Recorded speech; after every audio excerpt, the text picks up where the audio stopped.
শিবিরের এজেন্ট আমি, শিবির ম্যাডাম। আচ্ছা, ইংলিশটা কাটেন তো বোর্ডে, ইংলিশ শেষ। আমাদের ডিপার্টমেন্টে সব সুন্দরীরা পড়ে। সারা বাংলাদেশের মানুষ আপনাকে মন আমি মিস নামেই চিনো। It's a French word, it comes a মন আমেই। It's a kind of leader. বিয়ে হয়ে গিয়েছিল, সব দোষ বিয়ে। বাইরে এখন পুরা দেশ আমাকে নিয়ে খুব রাগ, তাদের ধারণা আমি শিবিরপন্থী। আপনারা বায়াসনেস করেন না যে আমরা ছাত্রদল সাথে শিবিরেরটা ঠিকই নিচ্ছে, কিন্তু আপনি ছাত্রদলটা বাধা দিচ্ছেন।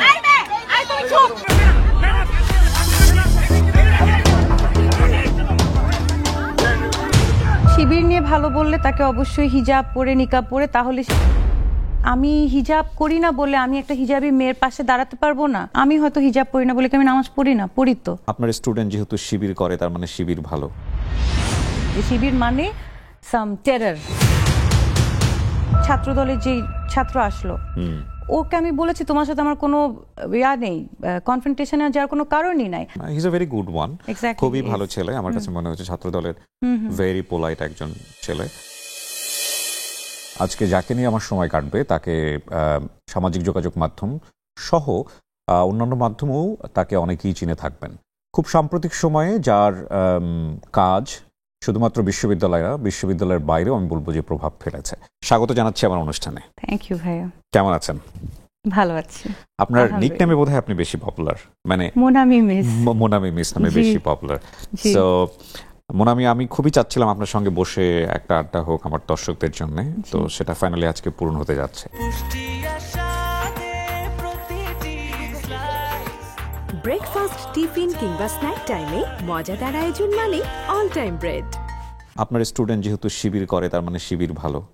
হ্যাঁ, এটা কি মনে করেন, আমার যখন একটা ডিসিশন হয়, একটা observation, perception, I act on the perception or I talk on that perception. আমি আপনাকে বলেছিলাম যে আমি কথা বলতে বলতে অনেক কথা বলি। আমার কাছে কথাগুলো ঠিক লাগে, অন্য কারোর কাছে সেটা বেফাস লাগতে পারে। অন্য কেউ রিসেপটিভ পাওয়ার তো সবার সেম না। আমি যতটা সরলভাবে, যতটা সোজাভাবে চিন্তা করি, সে হয়তো সেভাবে চিন্তা করে না।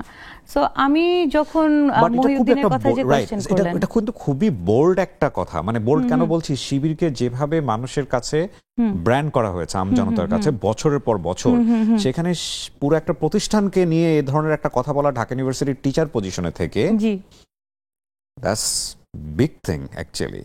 মানে আপনি এত চিন্তা ভাবনা করেছিলেন নাকি জাস্ট ইনস্ট্যান্টলি বলে দিয়েছিলেন? এত চিন্তা ভাবনা করি নাই, তবে কিছুটা পারসেপশন চেঞ্জ তো আমার হয়ে গিয়েছিল। আসলে আপনি মানুষকে, বা আপনি একটা মানুষকে, ফ্যামিলিকে জাজ করেন কিভাবে তাকে দিয়ে, বা আপনি একটা ছেলে বা মেয়েকে যখন দেখেন তার ব্যবহার, তার শিষ্টাচার, ওটাতে আপনি বুঝেন যে তার গ্রুমিং ভালো, তার নলেজ ভালো, তার অ্যাম্বিয়েন্স এন্ড এনভায়রনমেন্ট ভালো। তো আমি যেহেতু মহিউদ্দিনকে দেখেছিলাম এবং সে ডিপার্টমেন্টে দেখেছি, এবং থাকে না, আমরা বুঝি যে এই ছেলেটা ভদ্র ছেলে, তো আমার তখন মনে হচ্ছে যে আরে মানে আমার এরকম কমেন্টও ওরকম ছিল, আমাদের মহি, কারণ মহিকে আসলে সবাই মহি ডাকে আর কি, মহিউদ্দিনকে। তো আমাদের মহি বলতে মানে আই ওয়াজ ইন ডিসবিলিভ যে আমাদের একটা স্টুডেন্ট, তারপর হচ্ছে that student whose not only extraordinary in meritorious, but he is also well behaved, polite, হ্যাঁ, খুব ভদ্র। তো ওই দিক থেকে আমার মনে হচ্ছে যে শিবিরকে নিয়ে, আর তখন একটা জিনিস ছিল, everybody was questioning Awami League, তাই না? আওয়ামী লীগের প্রত্যেকটা স্ট্যান্ডসকে সবাই কোয়েশ্চেন করছিল, অ্যান্ড আওয়ামী লীগের প্রত্যেকটা দেওয়া ন্যারেটিভকে তখন একটা ব্রেক করার চেষ্টা মাথার মধ্যে চলছিল। হয়তো অ্যাট দ্যাট মোমেন্ট, বা আমি এখন আই স্ট্যান্ড বাই ইট, আওয়ামী লীগ যেটা বলবে সেটাই যে বেদবাক্য, সেটাই যে ঠিক, এই জায়গা থেকে তো আমরা বের হয়ে আসতে চাচ্ছিলাম। তাহলে আওয়ামী লীগ যদি বলে থাকে শিবির খারাপ, শিবির খারাপ, এখন আমি তো আমার সামনে যে শিবিরকে দেখলাম, আমি তো খারাপ কিছুই দেখলাম না, তাহলে আওয়ামী লীগের বলাতে আমি কেন তাকে খারাপ বলবো? তখন আমি বলেছি যে যদি ভালো হয় শিবির ভালো, তাহলে আমরা রেখে দিচ্ছি, আমাদের রাখেন, আমার অসুবিধা নেই।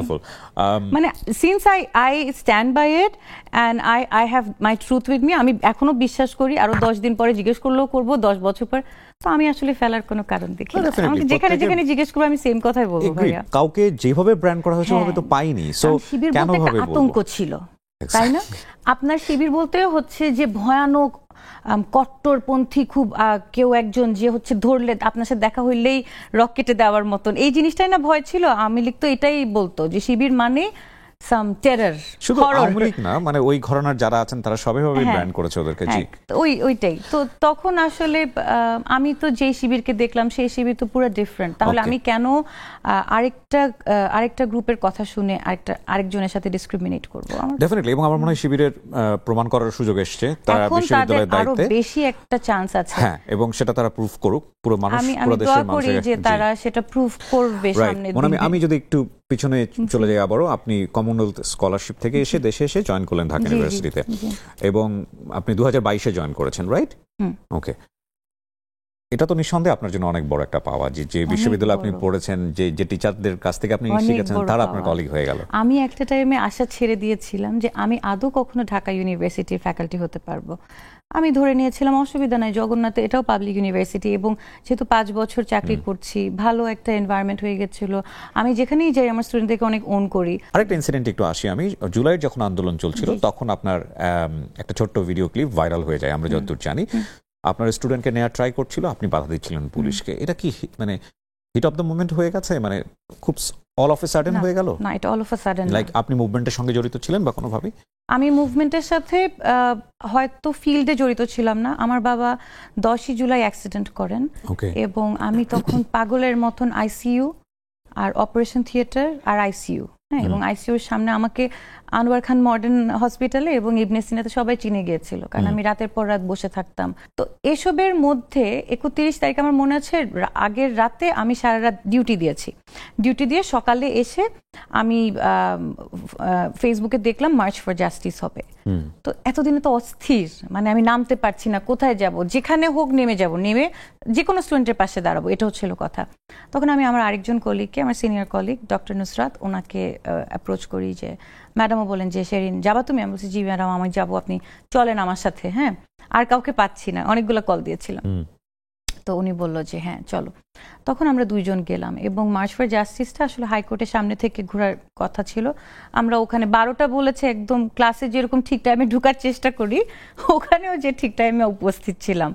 তো আমি এই ঘটনাটা অনেকে হয়তো মনে করে হিট অফ দ্য মোমেন্ট। ছেলেটা কিন্তু আমি 2 বার ছাড়িয়েছি। প্রথমবার এটা আসলে মিডিয়াতে আসে নাই। প্রথমবার যখন ওকে নিয়ে যাচ্ছে, আমরা একবার ইন্টারভিউ করি, এবং আমি তখন বলি যে আপনি ওকে ছেড়ে দেন, কেন নিচ্ছেন? তখন বলে যে আপনি কে? আমি পরিচয় দিলাম, বলে ও তো বোরহানউদ্দিন কলেজেও, কিন্তু আমার ঢাকা ইউনিভার্সিটির স্টুডেন্ট ছিল না। হ্যাঁ, বলে যে ও তো আপনার স্টুডেন্ট না। হ্যাঁ, আমি বলেছি সব স্টুডেন্ট আমার স্টুডেন্ট, হ্যাঁ, এটা বলেছি। তখন আরেকজন এসে পাশ থেকে বলছে স্যার ছেড়ে দেন, থাক দরকার নাই। বলছে ম্যাডাম আপনার সরে যান। আমি বলছি আচ্ছা ঠিক আছে। তখন ওই ছেলেটার সাথে, ওই স্টুডেন্টের সাথে আরো 2টা স্টুডেন্ট ছিল ফিমেল, ওরা 3 জন আরো মানে ওই পেভমেন্টটা ঘেঁষে, হাইকোর্টে পেভমেন্ট ঘেঁষে অনেকটু আগে চলে গেছে। আমিও ওদের পিছে পিছে হাঁটছি, আর নুসরাত মিসকে অনেকগুলা মিডিয়া ঘেরাও করে কোয়েশ্চেন করছে কি হচ্ছে এখানে, কি হচ্ছে। আমি কিন্তু এর মধ্যে কোথাও নাই, আমি মিড পয়েন্টে, ছেলে আর ওরা আরো দূরে চলে গেছে। আমি ফোনে কথা বলছি, আব্বুর কি কি ওষুধ লাগবে ওগুলো আম্মু। এর মধ্যে দেখলাম 10-15 জন পুলিশ আমার সামনে দিয়ে দৌড়ায় ওকে আবার ধরতে গেল। তখন আই গট অ্যাংরি যে আমরা তো চলে যাচ্ছি, আমরা তো এখন এঙ্গেজড না, আপনি বলেছেন চলে যেতে এই জায়গা থেকে, আমরা চলে যাচ্ছি। তখন যে আমি বললাম যে আপনি আবার কেন ওকে নিচ্ছেন? আসলে আমি কাছে যাওয়ার পর ছেলেটা আমাকে ম্যাডাম আমাকে ছেড়েন না বলেও আমাকে হাতটা আগায় দেয়। তো আমি তখন ওকে এভাবে করে ধরি যে না তোমাকে ছাড়বো না। আমার হ্যান্ডলকটা এরকম ছিল আসলে, হ্যাঁ, এই হাত দিয়ে এভাবে করে ধরি, ও আমাকে এভাবে করে ধরেছে। আর হচ্ছে যে তখন আমি বলি যে you never faced this kind of situation before, right? Okay. But আমি সবসময় একটু এরকম ছিলাম। তো এরপরে আপনারা তাকে ছাড়িয়ে নিতে পারলেন কিনা শেষ পর্যন্ত, নাকি নিয়ে গেল পুলিশে? নিয়ে গিয়েছিল, সন্ধ্যা নাগাদ আবার ছেড়ে দিয়েছিল। কারণ ওই ঘটনার পরপরই স্টুডেন্টরা এমন ভাবে সোশ্যাল মিডিয়াতে পোস্ট দেওয়া শুরু করলো, সরকার হয়তো একটা ভাইরাল, হ্যাঁ, ইনস্ট্যান্টলি। সো ওই বিষয়টা আপনার মধ্যে কেমন লাগছিল? লাইক এত মানুষ আপনাকে মোমেন্টে জেনে গেছে। ঢাকা বিশ্ববিদ্যালয়ের শিক্ষকরা তো ওই সময়টাতে kind of leader, like they actually leading us, right? আমাদের পাশে শিক্ষকরা এসে দাঁড়িয়েছে। তো ওই জায়গা থেকে নিজে এম্পাওয়ার করার একটা ব্যাপার ছিল না? না ফাইন, আমার রেসপন্সিবিলিটি আরো বেড়ে গেল, নাকি মাথায় চিন্তা হচ্ছিল যদি গভর্নমেন্ট থেকে যায়? না, এই চিন্তা হচ্ছিল না। কারণ সকালে যখন বের হচ্ছিলাম তখন একজন ওয়েল উইশার বলেছিল যে সামনে তোমার প্রমোশন, কারণ আমি তখন লেকচারার ছিলাম। বলেছে সামনে তোমার প্রমোশন, তোমার পিএইচডি, তুমি আরেকবার ভেবে দেখো তুমি যাবা কিনা। আমি বলেছি যে আমি তো নামবই, প্রমোশনে না হলে না হবে, পিএইচডিতে আমি নিজের ফান্ডিংয়ে যাব।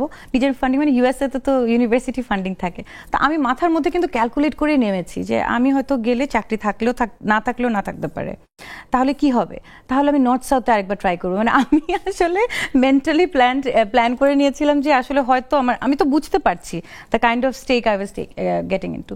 সো আমি সকালেই চিন্তা করছিলাম প্লাস মাইনাস যে আচ্ছা আমি যদি নামি, ছবি থাকবে, কিছু একটা থাকবে, তো আমার হয়তো চাকরি চলে যাবে। ওকে ফাইন, চাকরি চলে গেলে কি করবো, নর্থ সাউথে ট্রাই করব, কারণ আমি ওখানে অলরেডি চাকরি করেছি।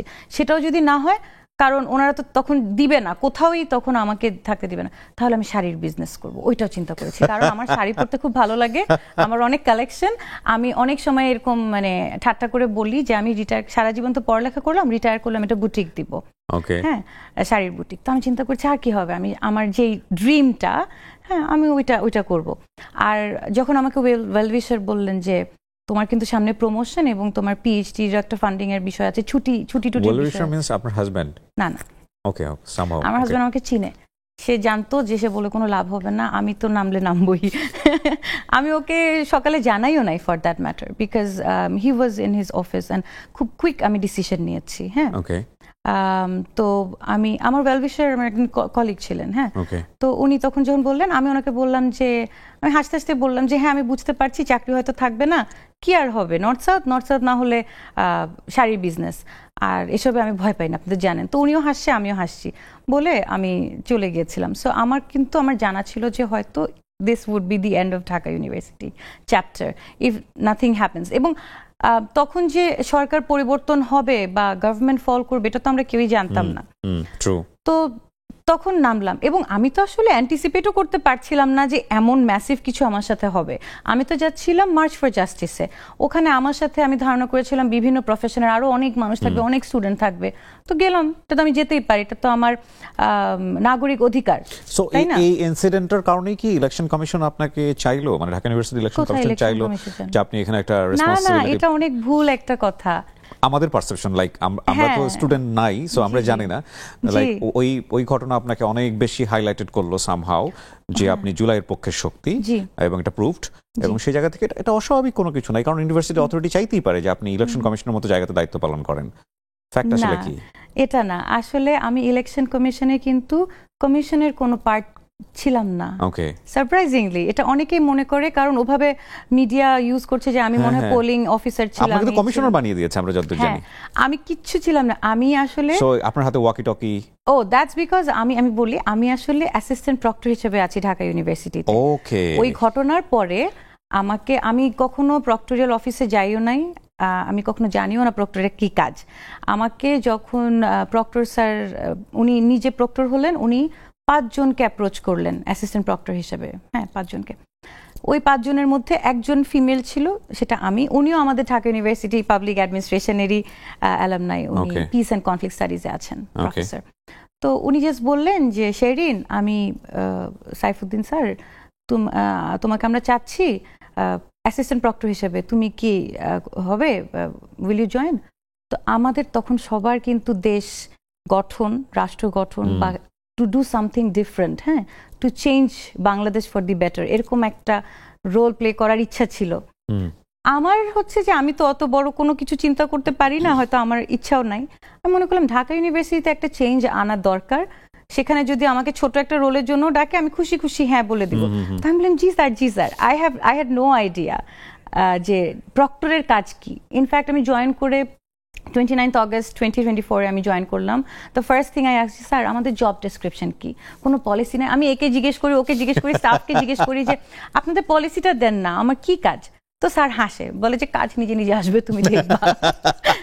ওভার দ্য টাইম আমি আসলে টিএসসিতে ওখানে সিকিউরিটির হেড হিসেবে ছিলাম।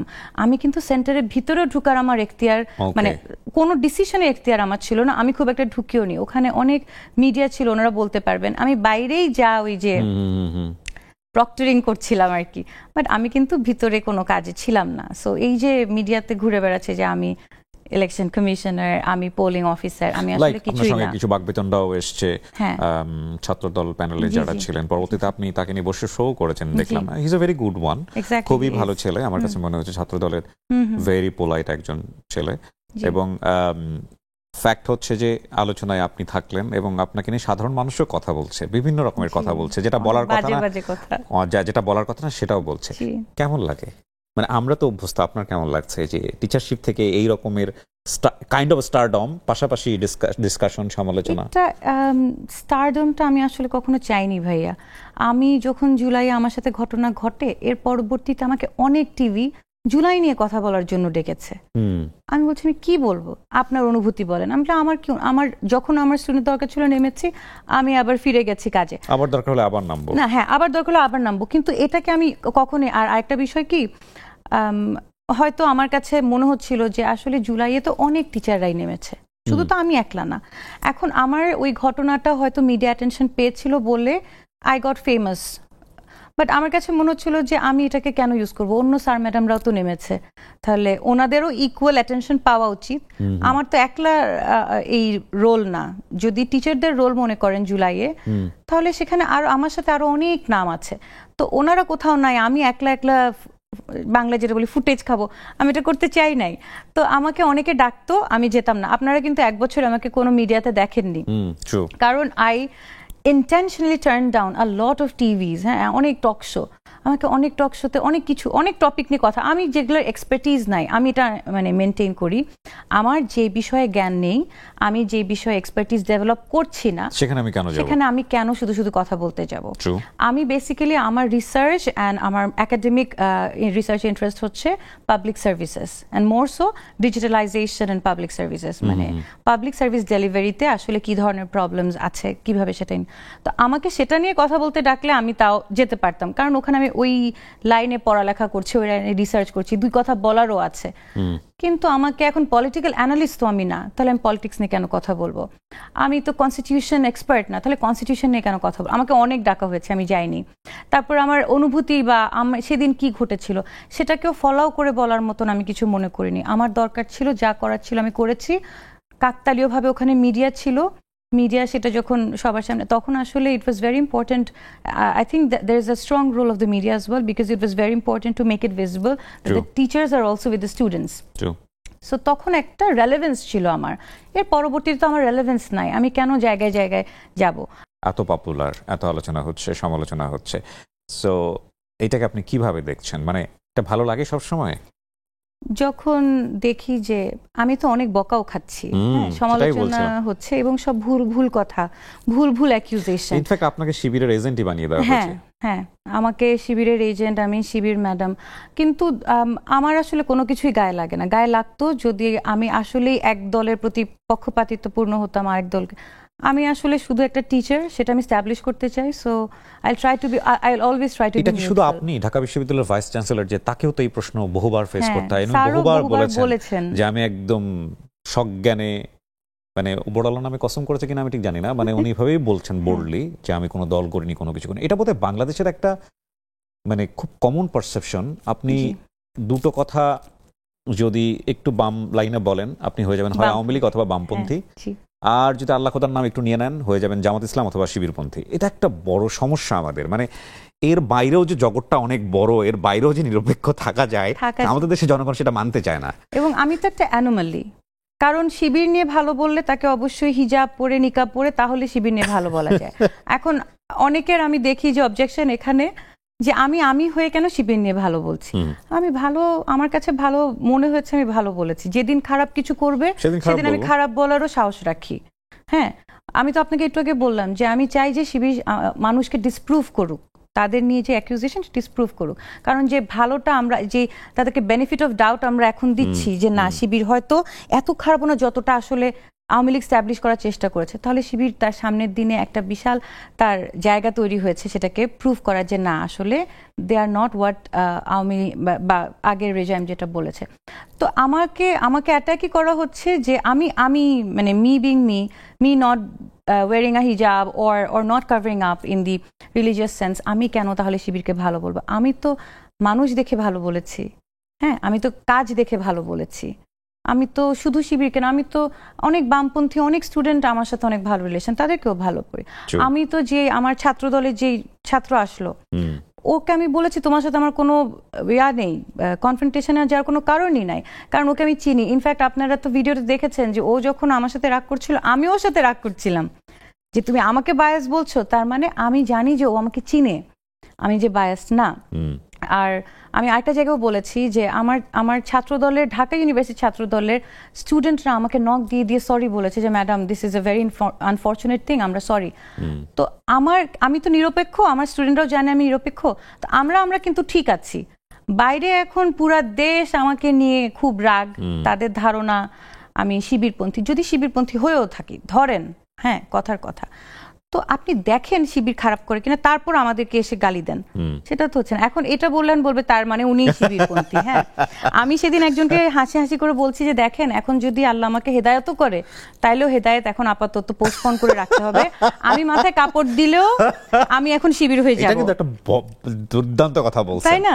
এখন আপনাকে পোস্টপোন করে রাখতে হবে যে আল্লাহ এখন মানে এতদিন তাহলে এটা এক ধরনের ওটা কি বলে কেমোফ্লেজ না কি জানো বলে, ওটা ছিল এতদিন উনি এটা এজেন্ট হিসেবে করেছে, এখন তো ঠিকই মাথা কাপড় দিচ্ছে, তো আমি চাইলে পারবো না।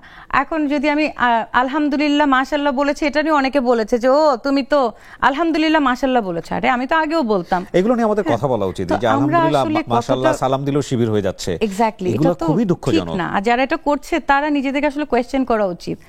তুমিও তো মুসলিম, আর রিলিজিয়ন প্র্যাকটিস করার ডিফারেন্ট স্পেকট্রাম থাকে, অনেকে অনেক বেশি করে অনেক কম করে। আমি হয়তো হিজাব পড়ি না বলে কি আমি নামাজ পড়ি না, পড়ি তো, হ্যাঁ। তো এখন বিষয়টা হচ্ছে যে আমাকে সেটা অ্যানাউন্স করে কেন বলতে হবে, বা আমি হিজাব করি না বলে আমি একটা হিজাবি মেয়ের পাশে দাঁড়াতে পারবো না। মানে আমি আরেকটা টক শোতে বলেছি অলরেডি যে আমাদেরকে দুইটা পোলার এন্ডে কেন দাঁড়ানো করা হবে। তো আমাকে তো অনেক বকা দিচ্ছে, না জেনে বকা দিচ্ছে। আমার ভালো লাগার জায়গাটা হচ্ছে একটা বকার এগেনস্টে 5 জন যে উল্টা বকা দিচ্ছে যে ম্যাডামের সাথে এরকম বলবেন না, ওইটা একটা ভালো লাগার জায়গা। মানে আমাকে কোথাও এঙ্গেজ করা বা কোনো জায়গা, এটা দেখলে আমার মনে হয় যে আমার তো কিছু বলার দরকার নাই, আমার হয়তো আমার স্টুডেন্টরা বলে দেয়।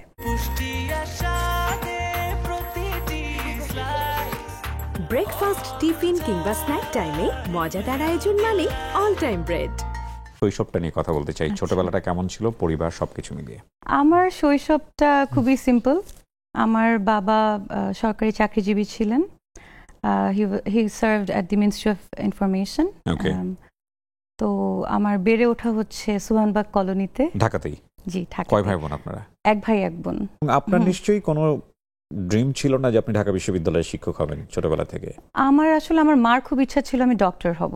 ওকে। So she wanted me to be a doctor. মানে তার নিশ্চয়ই পরিকল্পনা ছিল সে জীবনে ডাক্তার হতে চায়, হতে পারে না এই কোনো কারণে, নাকি সে ডাক্তার? মেবি না, সে ডক্টর না, she is also into teaching. So আমার মা হচ্ছে ধানমন্ডি গভর্নমেন্ট বয়েজের টিচার ছিলেন, পরবর্তীতে কামরুন্নেসা গার্লসে শিফট করেন অনেক পরে। আর আব্বু তো মিনিস্ট্রি অফ ইনফরমেশনে, তখন মানে ছোটবেলা যেভাবে হয় আর কি, বিউরোক্র্যাট ছিলেন। তো আমরা সোহানবাগে বড় হয়ে ওঠা। আমার ফার্স্ট স্কুল হচ্ছে মেপল লিফ থেকে আমি ক্লাস 6-এ চেঞ্জ করে বিকারুন্নেসা নুন স্কুল অ্যান্ড কলেজে ইংলিশ ভার্সনে ভর্তি হলাম। ওখান থেকে আমার এসএসসি এইচএসসি। সো আপনি ইংলিশ মিডিয়াম থেকে শিফট করলেন হচ্ছে হাই স্কুলে গিয়ে? ইংলিশ মিডিয়াম থেকে ইংলিশ ভার্সন। কেন ইংলিশ মিডিয়াম থেকে ইংলিশ ভার্সনে? এটা আমার ধারণা, বাট আম্মু আব্বু বলতো, শুনতাম। আমি যদি অনেক রেবেল ছিলাম তখন থেকেই। সো আম্মু আব্বুর কথা হচ্ছে যে ইংলিশ মিডিয়াম থেকে পড়লে বাইরে চলে যেতে হবে, ও লেভেলস করে, মেয়েকে তারা বাইরে পাঠাবে না, তাহলে বাংলাদেশি কারিকুলামে পড়াতে হবে। আর যেহেতু আমি ইংলিশ মিডিয়ামে, সো হঠাৎ করে বাংলা মিডিয়ামে দিলে হয়তো আমি পড়ালেখা নিয়ে স্ট্রাগল করতে পারি, তাই ইংলিশ ভার্সন তখন বিকারুন্নেসায় ক্লাস 6 থেকে ইংলিশ ভার্সন শুরু হয়েছিল। এখন যেমন ক্লাস 1 থেকে আছে, তখন ছিল না, তখন ক্লাস 6-এ আমাকে বিকারুন্নেসায় দিল। আর স্বভাবতই সব মাদের একটা স্বপ্ন থাকে যে মেয়েকে বিকারুন্নেসা নুন স্কুল, গার্লস স্কুল এন্ড কলেজে পড়াবে। তো আমার মা আমাকে, আমার আব্বু আম্মু তখন ওখানে আমাকে শিফট করলেন। ওখানে কমপ্লিট করলেন, এইচএসসি ওখানে কমপ্লিট? জি, ওখান থেকে। ফাইন। পাবলিক অ্যাডমিনিস্ট্রেশন কেন? পাবলিক অ্যাডমিনিস্ট্রেশন আসলে আমার মনে হয় ডিপ্লোম্যাটিক অ্যানসার দিয়েন না, কারণ আমি নিজেও পড়েছি, জানি কি কপালে লেখা ছিল। পাবলিক অ্যাডে আমরা যখন ফার্স্ট ইয়ারে যখন ফ্রেশার্সরা আসে, আমরা জিজ্ঞেস করি যে কয়জন বাই চয়েস এসেছো আর কয়জন বাই চান্স এসেছো। তো আমারটা আসলে বাই চয়েস ছিল না, বাই চান্স ছিল। আমার মনে হয় না কেউ পাবলিক অ্যাডমিনিস্ট্রেশনে পড়ার জন্য ওই ডিপার্টমেন্টটাকে টার্গেট করে ইউনিভার্সিটিতে পরীক্ষা দেয়। এখন দেয় ভাই, এখন দেয়। হ্যাঁ, এখন না পরীক্ষা দেয় না, বাট ডি ইউনিটে যারা পরীক্ষা দেয় তাদের একটা টার্গেটের মধ্যে, লিস্টের মধ্যে, প্রেফারেন্সের মধ্যে হয়তো পাবলিক অ্যাডমিনিস্ট্রেশন থাকে এখন, বাট আমাদের সময় তো এরকম একটা সাবজেক্ট এক্সিস্ট করে এটাই আমি জানতাম না। হ্যাঁ, আমি জানতাম না there is any such subject called public administration. আমি ডি ইউনিটে পরীক্ষা দেওয়াটাও খুব কাকতালীয়। আমার তো মেডিকেলে আসলে পরীক্ষা দিয়েছিলাম, তো মেডিকেলে ওয়েটিং এ ছিলাম। হ্যাঁ, তো পাশাপাশি আসলে আমি অনেকগুলা ডেন্টিস্ট মানে ওখানে পরীক্ষা দিয়েছি, তারপরে ডি ইউনিটে পরীক্ষা দিয়েছি, জাহাঙ্গীরনগরে পরীক্ষা দিয়েছি, অ্যান্ড জাহাঙ্গীরনগরে আই অ্যাকচুয়ালি স্টুড 5th আইবিএতে, জাহাঙ্গীরনগরের আইবিএতে। অ্যান্ড আমার ইচ্ছা ছিল আমি জাহাঙ্গীরনগর যাব, কিন্তু আমার আব্বু হি ওয়াজ ভেরি স্ট্রিক্ট। যখন ঢাকা ইউনিভার্সিটি হলো বললো মেয়েকে জাহাঙ্গীর এত দূরে আমি পাঠাবো না, চোখের আড়ালে। হ্যাঁ, তো আমার মনে আছে যখন সাবজেক্ট চয়েস হয় তখন আমি একদম ফার্স্ট, আমি আব্বুর সাথে সবকিছু decision making A my father has been a vital part, হ্যাঁ, রোল মেকার। তো এখন আব্বুকে বলছি কোনটা দিব, তো বলছি তুমি কি পড়তে চাও? আমি বলছি আমি ইংলিশে পড়তে চাই, English literature. So I wanted to study English literature. And পরবর্তীতে আব্বু বলল তাহলে পাবলিক অ্যাড সেকেন্ডে দাও, তারপর জার্নালিজম ছিল। আমার মনে হয় এখন আমি হয়তো জেনারেল ডেভেলপমেন্টের ক্লাস নিয়ে বেশি, তাই আমি এটা বলছি, ওই বাবাদের একটু ইয়া থাকে যে যেই টেন্ডেন্সি থাকে যে যেই সাবজেক্টগুলোতে তাকে বেশি ফিল্ডে থাকতে হবে না, এরকম টাইপের সাবজেক্ট। কারণ journalism was an excellent subject back, it's always a good subject, but আব্বু জার্নালিজমেও মনে করে নাই যে আমাকে দেওয়া উচিত। তো আমি এখানে একটা গল্প বলি আপনাকে। তো আমি আসলে সবসময় অতিরিক্ত কথা বলি এবং I can gel up with people very fast. So আমার মনে আছে যে ডিন অফিসে তখন সাবজেক্ট একজন করে সামনে যাচ্ছে, সাবজেক্ট টিক দিচ্ছে, চলে যাচ্ছে। তো আমি আমার পাশে, I never mate him again, এত কষ্ট লেগেছিল। তো আমার পাশে একটা ছেলে বসা ছিল, তো আমি দেখছি ও সাবজেক্ট দিচ্ছে। হ্যাঁ, তো আমি ওকে বললাম ইংলিশ দাও, ইংলিশ ভালো সাবজেক্ট, দেখো আমিও দিয়েছি। হ্যাঁ, তো ও তখন ইংলিশটা ফার্স্ট, মানে ও তখন ইনডিসিসিভ ছিল যে কোনটা দিবে। তো ও ইংলিশ প্রায়োরিটিতে দিল, আমি ওর 1-এ দিলাম। ও আমার ঠিক আগের সিরিয়াল, ও আমার সামনে, আমি পিছনের সিটে কিন্তু বসা, ও গেল, ওকে ইংলিশটা দিল। আচ্ছা ইংলিশ, হ্যাঁ আচ্ছা ইংলিশটা কাটেন তো বোর্ডে, ইংলিশ শেষ। আমার তখন চোদ্দে টপ টপ করে পানি পড়া শুরু করলো যে আমি যদি ওকে এই সুবুদ্ধিটা না দিতাম তাহলে আমি আমার পছন্দের সাবজেক্টে পড়তে পারতাম। তো আমি যখন যে বসলাম তখন স্যার দেখলেন, ডিন স্যার দেখলেন, দেখে বুঝছেন যে বলে কি দেখলো তো ইংলিশ, হ্যাঁ ইংলিশ পড়তে চেয়েছিলাম, জি স্যার। তখন আমি কিন্তু কাঁদছি অলরেডি, হ্যাঁ চোখে দিয়ে পানি পড়ছে। অসুবিধা নাই, তুমি মাইগ্রেশন করে চলে এসো, হ্যাঁ যদি পড়তে ইচ্ছা করে। তো তখন আমি নেমে কলাভবন, তখন আমাদের ক্লাস কলাভবনে হতো, এখন তো সোশ্যাল সায়েন্স বিল্ডিং এ, আমি নিচে নেমে আব্বুকে বললাম আব্বু লোক প্রশাসন পেয়েছে। বলে কিছু হবে না, কিছু হবে না, বাবার মতন তুমি বিসিএস দিয়ে তুমি ফরেন ক্যাডারে চলে যাবা, হ্যাঁ কোনো টেনশন নাই, উঠো। তো my father was really happy যে আমি আসলে ওনার পথ ধরেই আগাচ্ছি। সো মানে উনিও বিউরোক্র্যাট, আমি হয়তো বিউরোক্রেসিতেই জয়েন করবো। কেমন লাগছিল এটা পড়তে, সাবজেক্ট পড়তে? প্রথম আমি কিচ্ছু বুঝছিলাম না, আমার জাস্ট পড়তে হবে তাই আমি পড়ছিলাম। এবং আমার মাথায় ছিল, দুইজনের মাথায় দুইটা জিনিস ছিল, আমার আর আব্বুর মাথায় ছিল আমরা তো ইংলিশে চলে যাব, আম্মুর মাথায় ছিল সেকেন্ড টাইম তো ওকে আমি আবার মেডিকেল দেওয়াবো, এবং এইবার আমার মেয়ে আর ওয়েটিং এ থাকবে না, এইবার সে চান্স পেয়ে যাবে। তো আপনি কি বুঝতে পারছিলেন যে আপনি টিচার হতে যাবেন? যদি বুঝে থাকেন সেটা কোন ইয়ারে গিয়ে? এটা আমি ফার্স্ট ইয়ারে যখন 4/4 পেলাম, আমার তখন সেমেস্টার সিস্টেমে probably I was the first person to get a 4/4 CGPA. পাওয়া যায় নাকি পাবলিক অ্যাডমিনিস্ট্রেশনে এরকম? এখন পায়। কিভাবে বানিয়েছেন আপনারা মডিউল? না এখন তাও পায়, কিন্তু এত একদম এক্সাক্ট, মানে একটা সেমেস্টারে 4/4 আসতে পারে, কিন্তু আপনি 8টা সেমেস্টারে হলে কিন্তু আস্তে আস্তে কমতে থাকে। রাইট, হ্যাঁ, মানে খুব কাকতালীয় ভাবে খুব ভালো এক্সট্রাঅর্ডিনারি স্টুডেন্ট হলে আমরা দেখি যে 4/4 আসে। তো আমার সময় আমি প্রথম ছিলাম সেমেস্টার সিস্টেমে যে প্রথম এরকম একটা পারফেক্ট জিপিএ পেলাম ফার্স্ট সেমেস্টারে ঢুকেই। এই তখন আব্বু বলল যে না, আমার মেয়েকে আর কোনো ইংলিশে যেতে হবে না, আমার মেয়ে তো এখানেই থাকবে, এখানে ইউনিভার্সিটি প্রফেসর হবে। আম্মুকে বলল, আমাকে ডাকনাম হচ্ছে মানি, হ্যাঁ মানি, হ্যাঁ। ওকে। তো আমার প্যারেন্টসরা যেভাবে আগের দিনে অ্যাড্রেস করতেন, মানির আম্মু, যে মানির আম্মু তুমি আমার মেয়েকে আর কোনো বুদ্ধি দিবা না, সে কোনো মেডিকেল দিবে না, সে তো প্রফেসর হবে। তো আমাকে আসলে তখন সব আপু ভাইয়ারা তখন দেখতে আসছে যে এই তুমি 4/4 পেয়েছো, হ্যাঁ। তো তখন থেকে মনে হচ্ছে যে না, মেবি আমি তাহলে আবুর কথা শুনে ফ্যাকাল্টি হতে পারি। তো throughout the entire honours and masters I try to maintain that. So basically আপনার প্রথম রেজাল্টটাই আপনাকে মানে সিরিয়াস হতে হেল্প করে। এক্স্যাক্টলি। অনার্সটা আপনার পজিশন ছিল ফার্স্ট ক্লাস ফার্স্ট এন্ড মাস্টার্সে ফার্স্ট ক্লাস থার্ড। বিয়ে হয়ে গিয়েছিল, সব দোষ বিয়ে। ক্লাস করতাম না তখন, ক্লাস করতাম না। বিয়ে ওয়ান্স আই গট ম্যারিড, আমি খুব মাস্টার্স ক্লাসে খুব ইরেগুলার ছিলাম। ওকে, হ্যাঁ, ওকে, ইটস ওকে। এটাও একটা লাইফের অনেক বড় পার্ট। এখানেও পাস ফেল করার অনেক বড় ব্যাপার স্যাপার থাকে সারা জীবন জুড়েই।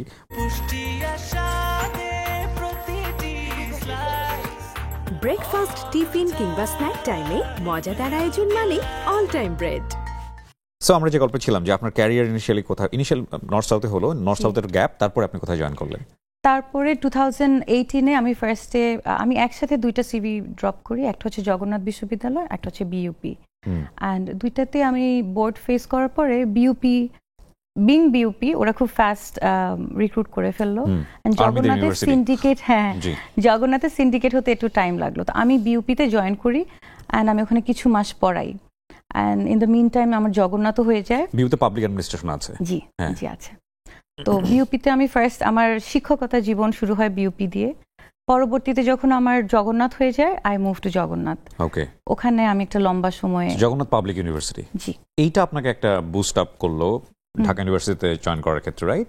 নাকি ঢাকা ইউনিভার্সিটিতে আপনি কিভাবে জয়েন করলেন? না, বুস্ট আপ না, এখানে আরো কাহিনী আছে। কাহিনী হচ্ছে যে আমি যখন বিইউপিতে 2016 সালে, না হ্যাঁ 16 সালে যখন আমি স্টে অ্যাট হোম মম, তখন আমাদের একটা বোর্ড বসেছিল, একটা রিক্রুটমেন্ট হয়েছিল ঢাকা ইউনিভার্সিটিতে। এন্ড আমি আমার 17 দিনের বেবিকে নিয়ে বোর্ডটা ফেস করি। আই স্টিল রিমেম্বার, ওই যে ভিসি অফিসের বাইরে গাড়ি পার্ক করে আব্বু আম্মু আমার বেবিটাকে নিয়ে বসেছিল, আমি ভিতরে যে ইন্টারভিউ দেই। ওই বোর্ডে আসলে আমার চাকরি হয়নি, ওই বোর্ডটাই পুরো ডিসলভ হয়ে গেছিল।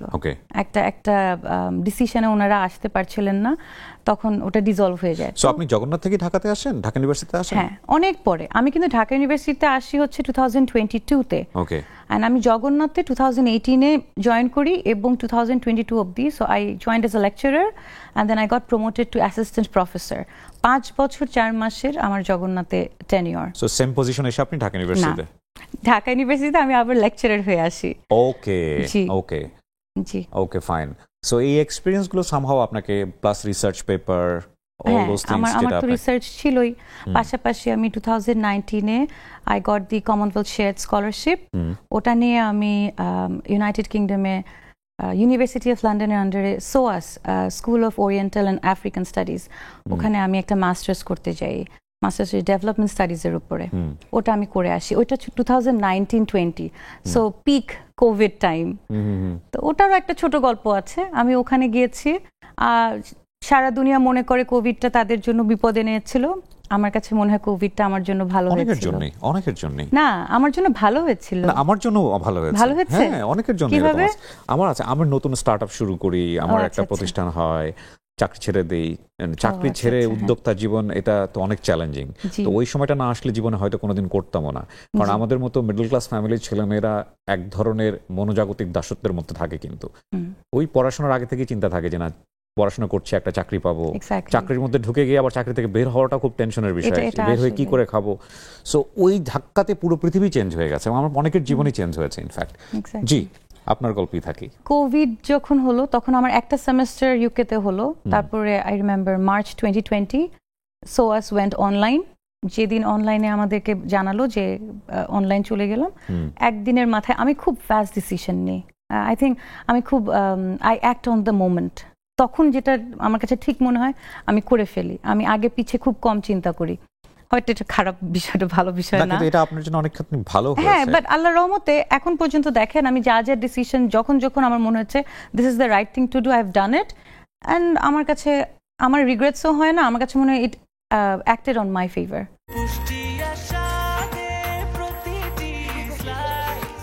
ব্রেকফাস্ট, টিফিন কিংবা স্ন্যাক টাইমে মজাদার আয়োজন মানে all time bread. Monami miss public administration, I feel proud. Thank you so much.